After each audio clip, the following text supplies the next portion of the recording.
علیہ الصلاۃ والسلام۔ محترم حضرات، موضوع ہے استقبال رمضان۔ ہمارے اور آپ کے علم میں یہ بات ہے کہ جلد ہی انشاءاللہ برکتوں اور رحمتوں کا مہینہ رمضان المبارک شروع ہو رہا ہے۔ ہمارا بلکہ سب کا یہ دستور ہے کہ جب اس کے ہاں کوئی مہمان آنے والا ہوتا ہے تو مہمان کے استقبال کے لیے وہ پہلے سے تیاری کرتا ہے۔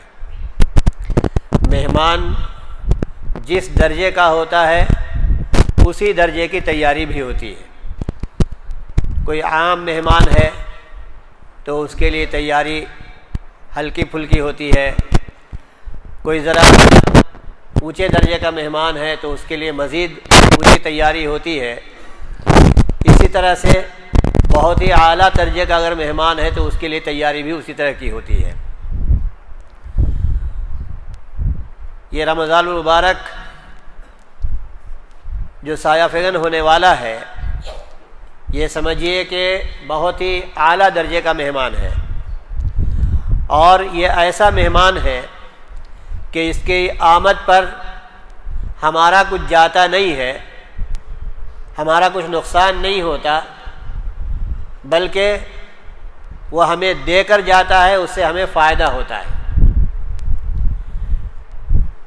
اس لیے اس مہمان کے استقبال کے لیے ہمیں پہلے سے تیاری کرنی چاہیے۔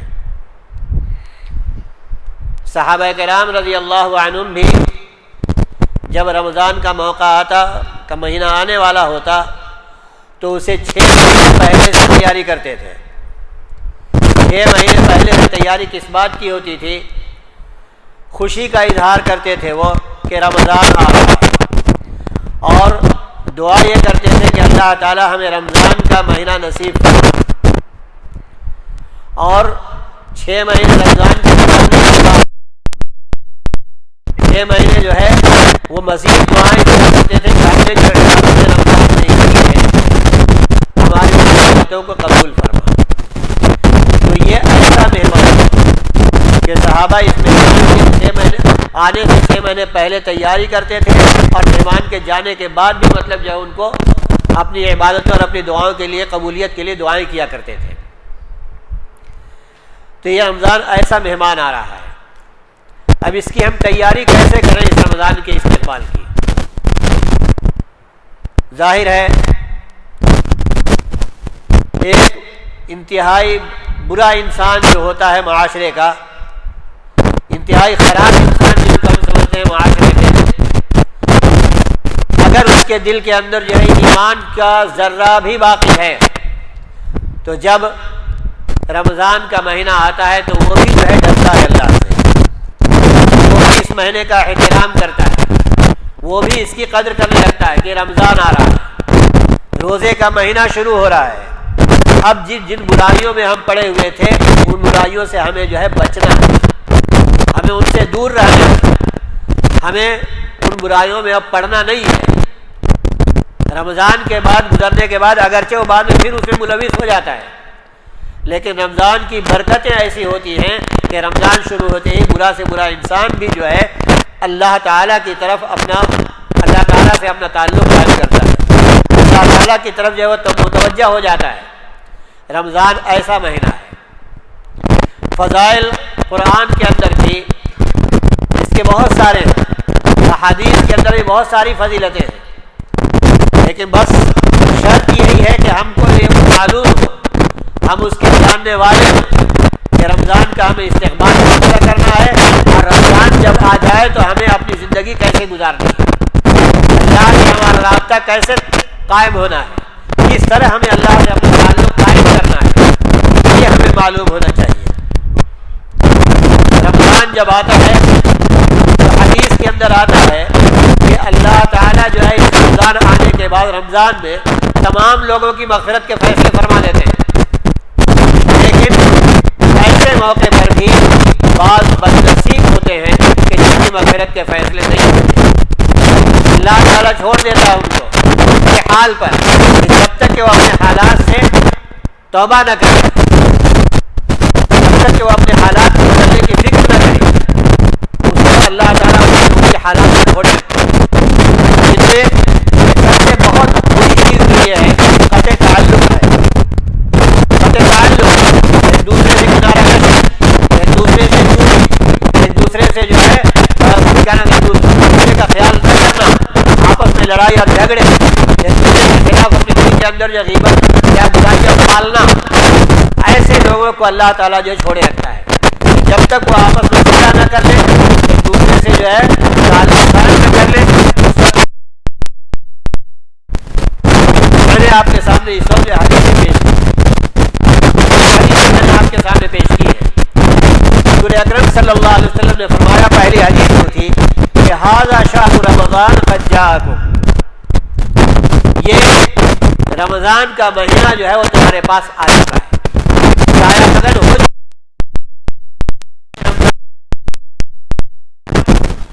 اس کی حیثیت کیا ہے، اس کا مقام کیا ہے، اس کا مرتبہ کیا ہے، حضور اکرم صلی اللہ علیہ وسلم فرما رہے ہیں فیہ تفتح ابواب الجنہ وتغلق ابواب النار، اس مہینے میں جنت کے دروازے کھول دیے جاتے ہیں۔ خوش نصیب ہوتے ہیں وہ لوگ جو اس مہینے میں جو ہے جنت کو حاصل کر لیتے ہیں۔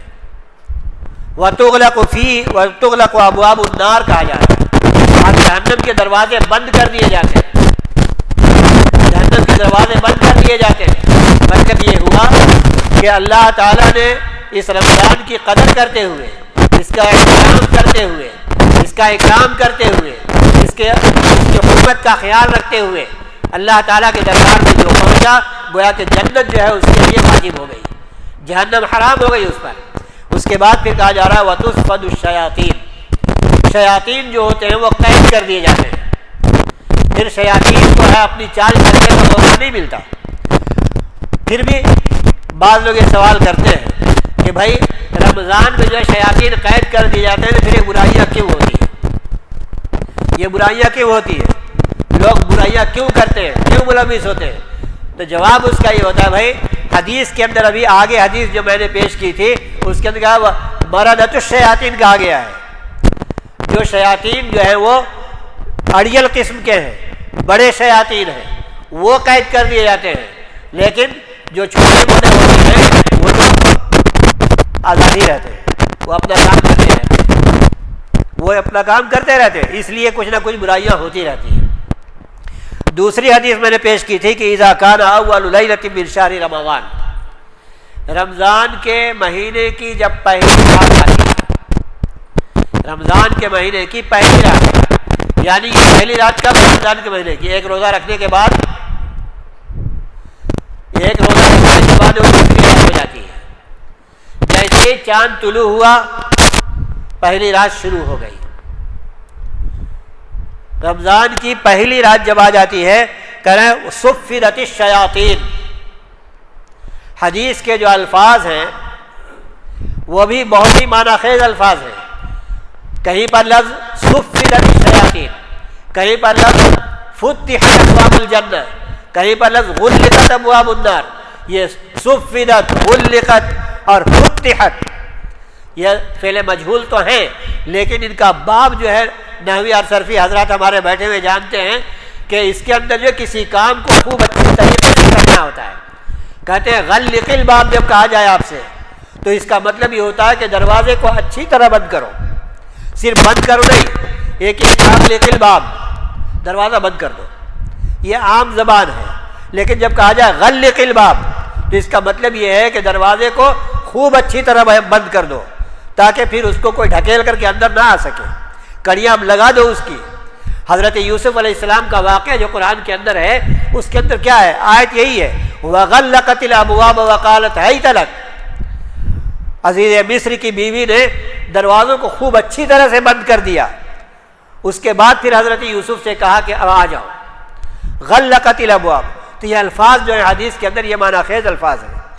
صفدت الشیاطین کہا جا رہا ہے، مطلب شیاطین جو ہوتے ہیں جکڑ دیے جاتے ہیں، بالکل زنجیروں میں باندھ دیے جاتے ہیں، پھر ان کو بھاگنے کا موقع نہیں ملتا کہ وہ اللہ کے نیک بندوں کو بہکا سکے۔ پھر یہ کہا جا رہا ہے حدیث کے اندر کہ وَمَا سُفِّدَتِ الشَّيَاطِينُ وَمَرَدَتِ الْجِنِّ، شیاطین اور سرکش جن جو ہوتے ہیں وہ اچھی طرح سے قید کر دیے جاتے ہیں، زنجیروں میں جکڑ دیے جاتے ہیں۔ تو رمضان کا مہینہ وہ مہینہ ہے کہ جس میں شیطان بھی قید ہو جاتا ہے، ایسے تو آزاد رہتا ہے، وہ آزاد رہتا ہے، لیکن رمضان کے مہینے میں وہ بھی قید کر دیا جاتا ہے۔ اس کے بعد پھر کہا وَغُلِّقَتْ أَبْوَابُ النَّارِ، جہنم کے دروازے خوب اچھی طرح بند کر دیے جاتے ہیں، خوب اچھی طرح بند کر دیے جاتے ہیں۔ یعنی انسان جو ہے رمضان کے مہینے میں گویا کہ جہنم کا مستحق نہیں ہو سکتا، لیکن کب؟ جب اللہ تعالیٰ کے احکامات کی پابندی کی جائے گی تب، جب اللہ تعالیٰ کی باتوں پر چلا جائے گا تب۔ اس کے بعد پھر کہا جا رہا ہے وَغُلِّقَتْ أَبْوَابُ النَّارِ فَلَمْ يُفْتَحْ مِنْهَا بَابٌ، جہنم کے بتاتے ہیں نا کہ جہنم کے کتنے دروازے ہیں بھائی؟ 7 دروازے، اور 7 دروازے اچھی طرح بند کر دیے جاتے ہیں، اور اس کے بعد پھر جو ہے ایک دروازہ بھی اس میں سے کھلا ہوا نہیں رہتا۔ فلم یفتح، کوئی ایک دروازہ بھی کھلا ہوا باقی نہیں رہتا۔ اور جنت کے بارے میں بتایا کہ وفتحت ابواب الجنہ، جنت کے دروازے خوب اچھی طرح کھول دیے جاتے ہیں۔ فلم یغلق منها باب، اور جنت کے دروازے بتاتے ہیں کہ 8 ہیں، جہنم کے دروازے 7 اور جنت کے دروازے 8۔ جہنم کا دروازہ، اب دروازے بند ہوئے جہنم کے، نہیں کھلتا کوئی دروازہ، جنت کے دروازے کھول دیے گئے پھر کوئی دروازہ بند نہیں ہوتا۔ یہ اللہ تعالیٰ کی خاص جو ہے اللہ تعالیٰ کا کرم ہے، اللہ تعالیٰ کی اپنے بندوں کے ساتھ محبت کا اظہار ہے، محبت کا اظہار ہے۔ تو دروازے زائد ہیں اور دوسرے دن بند کیے جاتے، کوئی دروازہ کھلتا نہیں ہے۔ اس کے بعد پھر کہا وَيُنَادِي مُنَادٍ، اب یہ جو بات ہے اس پر توجہ دینے کی ہم کو ضرورت ہے۔ ایک طرف جہنم کے دروازے بند ہوئے، دوسرے طرف جنت کے دروازے کھول دیے گئے۔ اب اس کے بعد پھر ایک پکارنے والا پکارتا ہے، آواز لگانے والا آواز لگاتا ہے، اعلان کرنے والا اعلان کرتا ہے۔ جس طرح ہم کوئی اپنے جو ہے اپنی تجارت چلانے کے لیے ہم بھی اعلان کرتے ہیں، جب ہم جو ہے کوئی سیل ڈالتے ہیں تو رکشے پہ لوگوں کو مائک دے کر کے اعلان کرا دیتے ہیں کہ ہمارے ہاں اس طرح جو سیل پڑا ہوا ہے، آئیے آئیے آئیے، سستا سامان ہے، خوب ملے گا خوب ملے گا، لے کے جائیے، اعلان کیا جا رہا ہے۔ تو اللہ تعالیٰ کی طرف سے بھی بندوں کے لیے اعلان کیا جا رہا ہے، گویا کہ ایک سیزن دے دیا گیا نیکی کمانے کا، ثواب کمانے کا، اللہ کو راضی کرنے کا، اللہ کو خوش کرنے کا، اپنے گناہوں کو دھونے کا، اپنے گناہوں پر اللہ تعالیٰ کے سامنے شرمندہ ہونے کا، اپنے گناہوں سے معافی مانگنے کا ایک سیزن ہے۔ یہ اللہ تعالیٰ کی طرف دیا جا رہا ہے، اعلان کرایا جا رہا ہے۔ وَيُنَادِي مُنَادٍ، اعلان کرنے والا اعلان کر رہا ہے۔ کیا اعلان کر رہا ہے؟ اعلان یہ کر رہا ہے کہ یا باغی الخیر اقبل، یا باغی الخیر اقبل، اے خیر کے چاہنے والے، خیر کو طلب کرنے والے، بھلائی کے چاہنے والے، فائدے کو چاہنے والے، اقبل، متوجہ ہو جاؤ ہماری طرف، توجہ دو ہماری طرف پلٹو، آ جاؤ ہماری طرف۔ یہ اقبل کا لفظ جو ہے یہ بھی اپنے اندر معنی رکھتا ہے، بہت ہی زیادہ معانی اندر ہے اس کے اندر۔ اقبالہ جب عربی میں کہا جاتا ہے تو اس کے معنی کیا ہے؟ ہمارے عربی جاننے والے لوگ بتائیں گے آپ کو۔ آنے کے معنی بھی ہیں، متوجہ ہونے کے معنی بھی ہیں، کئی معنی اس کے ہو جاتے ہیں۔ اقبل کا مطلب تم قدم بڑھاؤ، آؤ ہماری طرف۔ تو اللہ تعالیٰ کی طرف سے ایک اعلان کرنے والا اعلان کر رہا ہے کہ بھئی اللہ تمہاری طرف پوری طرح متوجہ ہے، اب تم متوجہ ہو جاؤ، آ جاؤ تم اللہ کی طرف۔ یا باغی الخیر اقبل، اے خیر کے طلبگار آ جاؤ ہماری طرف، متوجہ ہو جاؤ، اپنے گناہوں سے توبہ کرو، نادم ہو، شرمندہ ہو۔ تمہاری شرمندگی اور تمہاری ندامت ہمارے یہاں قبول ہیں، تمہاری دعائیں ہمارے یہاں قبول ہیں، مانگ لو ہم سے جو مانگنا ہے، ہم تو مائل بکرم ہیں، کوئی سائل ہی نہیں۔ اللہ تعالیٰ پوری طرح سے دینے کے لیے تیار ہے، کوئی مانگنے والا تو ہو، کوئی لینے والا تو ہو۔ یہ اللہ کی طرف سے اعلان ہو رہا ہے، یا باغی الخیر اقبل، اے خیر کے چاہنے والے توجہ دو، متوجہ ہو جاؤ ہماری طرف، آ جاؤ ہماری طرف۔ وَيَا بَاغِيَ الشَّرِّ اقصر، اے گناہوں میں پڑے ہوئے لت پت انسان، اب تو کم سے کم باز آ جاؤ، اقصر، باز آ جاؤ، گناہوں میں کب تک پڑے رہو گے؟ کب تک اپنے آپ کو دھوکے میں ڈالے رکھو گے؟ اور کب تک اپنے آپ کو جہنم کا مستحق بناتے رکھو گے؟ یہ ایک رمضان کا مہینہ دیا جا رہا ہے تم کو، آ جاؤ، متوجہ ہو جاؤ ہماری طرف اور جنت کے مستحق بن جاؤ، اپنی برائیوں سے باز آ جاؤ، اللہ کی نافرمانی سے باز آ جاؤ، رسول کے احکامات کو توڑنے سے باز آ جاؤ، پوری طرح سے اپنے آپ کو اللہ کے حوالے کر دو۔ وَيَا بَاغِيَ الشَّرِّ أَقْصِرْ، اے برائی کرنے والے، برائی کے چاہنے والے، اب باز آ جاؤ۔ وَلِلَّهِ عُتَقَاءُ مِنَ النَّارِ، پھر اللہ تعالیٰ اپنے اختیارات بتا رہا ہے ہم یہاں پر۔ اللہ تعالیٰ کے نزدیک جو ہے کچھ وہ لوگ ہیں جو جن کو اللہ تعالیٰ جہنم سے جو ہے خلاصی دے گا، جہنم سے چھٹکارا دے گا، جہنم سے آزاد کرے گا۔ تو کم سے کم جو ہے ہماری طرف سے یہ تو ہونا چاہیے کہ ہم جو ہے اللہ تعالیٰ کی طرف متوجہ ہوں، اور اللہ تعالیٰ جو ہے اگر ہماری قسمت میں جہنم ہو تو اللہ تعالیٰ اس کو بھی ہم سے دور کرے اور ہماری قسمت کو صحیح کرے اور ہم کو جنت کا مستحق بنائے۔ وَلِلَّهِ عُتَقَاءُ مِنَ النَّارِ، کچھ لوگ وہ ہیں جن کو اللہ تعالیٰ جہنم سے آزاد کرے گا۔ اور یہ اعلان جو ہے صرف ایک دن کا نہیں ہوتا، ہمارا اعلان جو ہوتا ہے اپنی تجارت کو چمکانے کے لیے، تجارت کو فروغ دینے کے لیے سیل ڈالتے ہیں تو اس کے لیے ایک دن، دو دن، تین دن اعلان کر کے بس یہ ہو جاتا ہے۔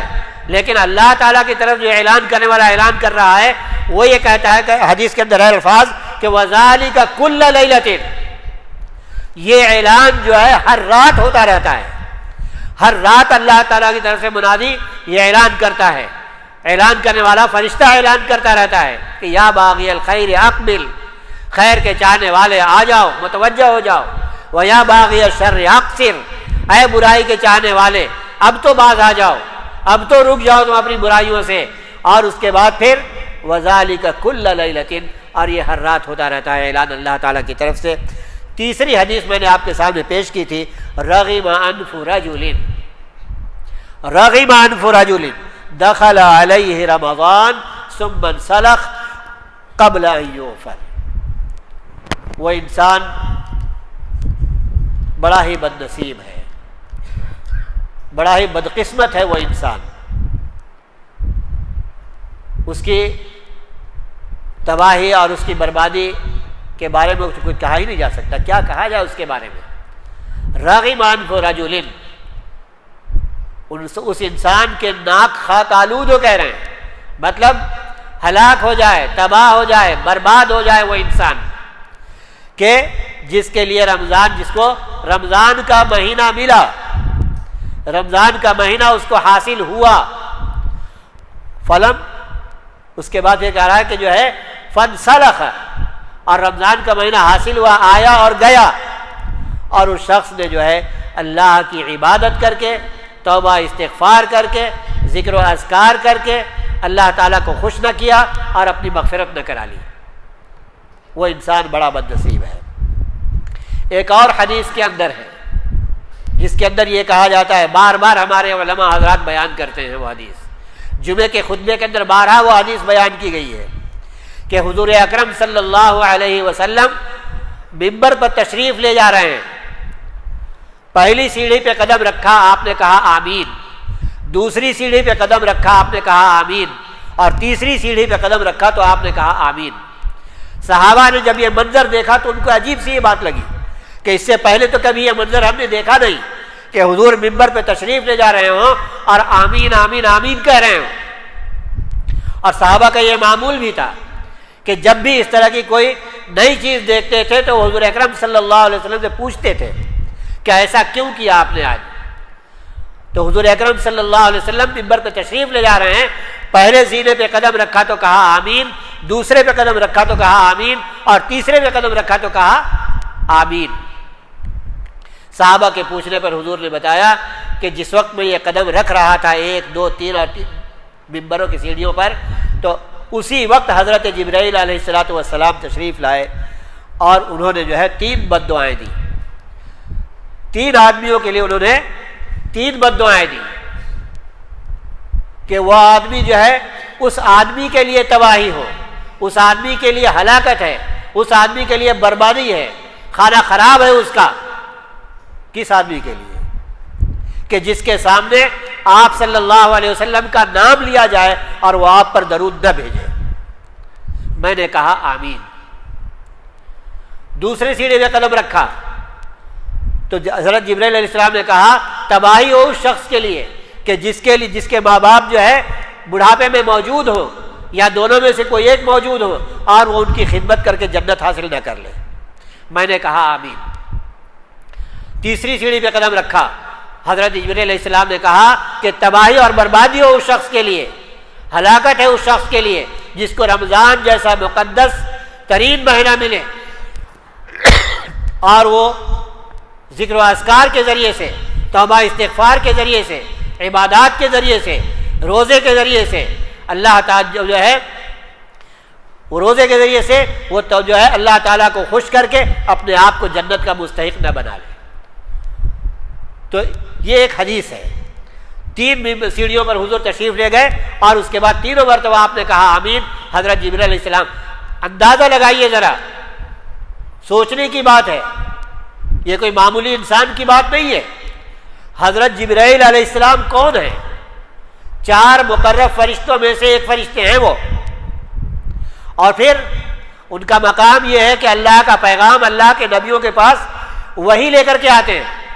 حضرت جبرائیل علیہ السلام ہی پیغام لے کر کے آتے ہیں اور وہ پیغام لانے والا فرشتہ جو ہے وہ بد دعا کر رہا ہے, اور اس کی بد دعا پر آمین کہنے والی ذات کون ہے, آمین کہنے والی شخصیت کون ہے؟ جن کو رحمت للعالمین کہا گیا کہ نبی اکرم صلی اللہ علیہ وسلم رحمت للعالمین ہے. وما ارسلناک الا رحمت للعالمین. اللہ نے ان کو کہا کہ ہم نے آپ کو پوری دنیا والوں کے لیے رحمت بنا کر بھیجا ہے, اور وہ پیغمبر حضرت جبرائیل علیہ السلام کی دعا پر آمین کہہ رہے ہیں. تو ظاہر ہے جس شخص کو جو ہے رمضان کا مہینہ ملا اور رمضان میں اللہ کی عبادتیں کر کے اللہ کو وہ خوش نہ کرے اور پھر جو ہے اپنے آپ کو جنت کا مستحق نہ بنائے, تو پھر اس کی تباہی اور بربادی میں کیا شک رہ جاتا ہے. اللہ تعالی ہم سب کو اس سے محفوظ رکھے. حضرت ابو ہریرہ رضی اللہ تعالی عنہ سے ایک روایت ہے, کہتے ہیں کہ بنو قزاعہ کے 2 آدمیوں نے ایک ساتھ اسلام قبول کیا. نبی اکرم صلی اللہ علیہ وسلم کی خدمت میں حاضر ہوئے, اسلام قبول کر لیا, اور اس کے بعد پھر جو ہے ان میں سے ایک صاحب جو ہے جہاد کے لیے چلے گئے, اللہ تعالیٰ کے راستے میں جہاد کے لیے چلے گئے اور جہاد میں جا کر کے شہید ہو گئے. دوسرے جو ساتھی تھے وہ 1 سال تک زندہ رہے اور 1 سال کے بعد ان کی اپنی موت آئی, انتقال ہو گیا. کہتے ہیں کہ حضرت طلحہ ابن عبید اللہ رضی اللہ تعالیٰ عنہ نے خواب میں دیکھا, خواب دیکھا انہوں نے کہ جو صاحب شہید ہوئے ہیں وہ پہلے جنت میں نہیں جا رہے, جن کا انتقال جو ہے 1 سال کے بعد ہوا ہے وہ ان سے پہلے جنت میں جا رہے ہیں. پوچھا کہ خواب دیکھا تھا, صبح اٹھے حضور کی خدمت میں حاضر ہوئے, اپنا خواب بیان کیا اور کہا کہ مطلب یہ ایسا کیوں, 1 سال پہلے جو شخص شہید ہوا ہے اور شہادت کا درجہ, شہادت شہید کا مقام سب جانتے ہیں کہ اس کو تو بالکل جو ہے بخشا بخشایا ہوتا ہے, وہ سیدھے اس کو جنت ملتی ہے. لیکن جو شخص بستر پہ وفات پا رہا ہے 1 سال کے بعد وہ پہلے جنت میں جا رہا ہے, اور جو شہید ہے جو ہے وہ بعد میں جا رہا ہے. حضور صلی اللہ علیہ وسلم سے خواب بیان کیا, کیا ایسا کیوں ہے, اس کا سبب کیا ہے؟ حضور نے کہا پھر اس کے روزے اور اس کی 1 سال کے روزے, 1 سال کی اس کی نمازیں, اس کی عبادات, اس کا کیا ہوگا؟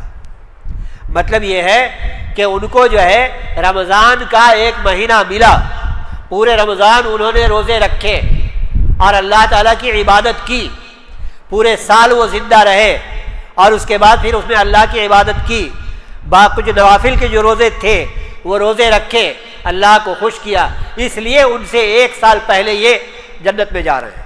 تو رمضان کا مقام یہ ہے, رمضان کے روزوں کا مقام یہ مرتبہ ہے اس کا. تو اب باتیں زیادہ لمبی کرنے کے بجائے میں یہ چاہوں گا کہ اللہ تعالیٰ سے ہم یہ دعا کریں کہ اللہ تعالیٰ ہمیں اور آپ کو سب کو اس بات کی توفیق دے کہ رمضان کا جو مبارک مہینہ آ رہا ہے ہم اس کی قدر کرنے والے بنیں۔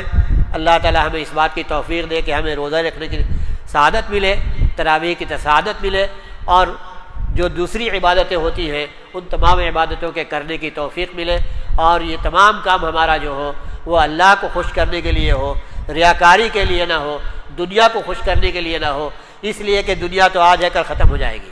اندازہ لگائیے ابھی گزشتہ سال رمضان میں کتنے لوگ تھے، ایک سال گزرتے گزرتے کتنے لوگ دنیا سے چلے گئے، اب ان کو تو پھر رمضان نہیں ملے گا، اب جو زندہ ہے رمضان انہی کو ہی ملے گا، ان کو ہی ملے گا۔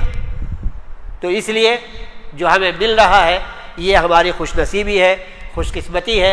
اللہ تعالیٰ جو ہمیں توفیق عطا کرے کہ ہم جو ہے اس رمضان کی قدر کرنے والے بنیں، اور اللہ تعالیٰ جو ہے ہمیں اپنی خوشنودی سے نوازے۔